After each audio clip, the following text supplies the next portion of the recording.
Hey guys, I'm back this time to talk a little DFS, Daily Fantasy Sports. This video will be about DraftKings. Should be a lot shorter than the ones you're used to seeing because the slate's a lot smaller. I've done well with these videos. The last two of them I gave you were all winners. They all fully cashed. So, I wanted to give you guys a video for this week. I know there's only two games, limited options. Wanted to kind of let you guys know where my head's at, where the directions I'm going in, based on a bunch of different factors. As usual, I'll begin by mentioning the team totals. A lot of these are very similar. The spreads are very similar. The lines are very similar. Totals. Got the Rams implied total at 27, Saints at 30, Patriots at about 26.5, and Chiefs at 29.5.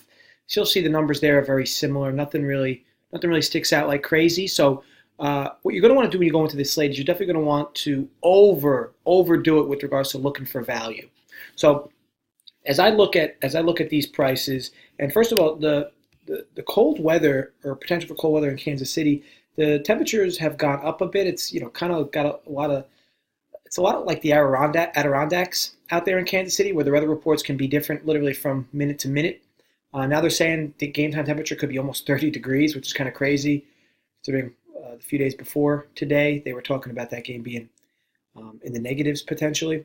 Either way, so we got Pat Mahomes, 6,600. Obviously, highest paying quarterback. Low price for him, all things considered. He definitely hovers in the 7K area. My issue with this is really the cold with him. I don't know how worth it he's going to be at that price. And obviously Brady 58. Blah. For me, with quarterbacks, I feel you should be targeting either Breeze or Goff. And I know Goff sounds a little wild considering, you're getting him on the road. His numbers are so poor on the road. But I'm hearing all this talk like, fairly sharp guys that I trust. A lot of them like the Rams. I mean, the Saints are tough to run on. I know that defensive tackle's out, but the Saints are tough to run on. But for lack of a better term, at all these pricing, the one I like the most at his price is Goff. I mean, he only needs 15 points. It's not a lot. If he's playing from behind, he's going to have to throw. If they get near the red zone and they get stuffed a bit against that good Saints front, he's going to be forced to throw. For the Rams, when he's got to have a good game.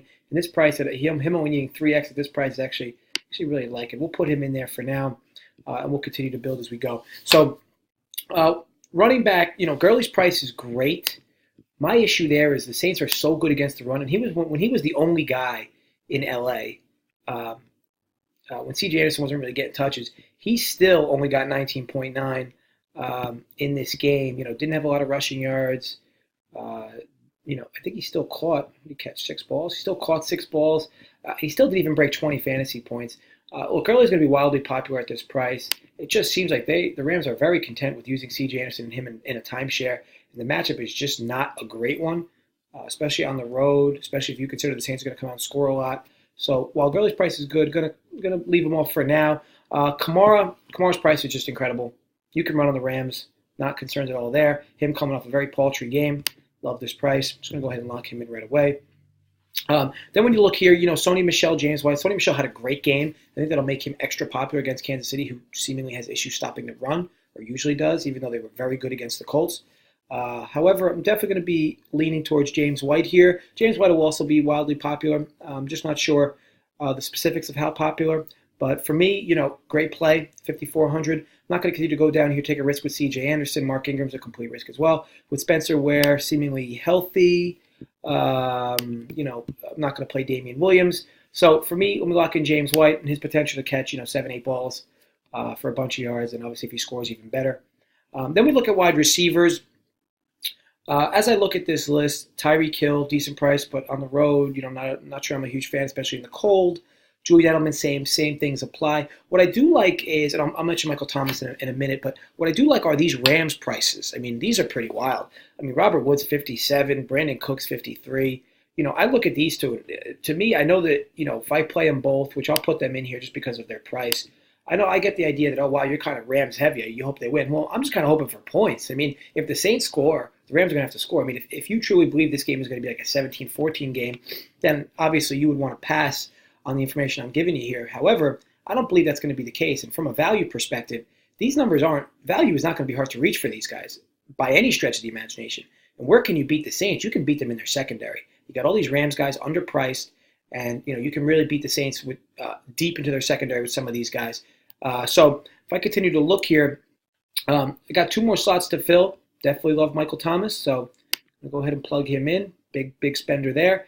And we'll go back to fill out the flex. I went with Ted Ginn last week, and I wouldn't say he burned me, but he had a lot of targets. They were on a different page. First play of the game, he underthrew Ginn. That was a touchdown, easy touchdown. Would have made value on play 1 of the game for the Saints. Underthrew him and it was picked off. I like the fact that this team is trying to take shots deep with Ginn, and we're just going to lock him in as well. Play Ginn. Now, if you see what I'm doing here, I have, out of my 7 players here, I have a pretty heavy stack on the Saints-Rams game. Now, it's going to be cold in the New England game.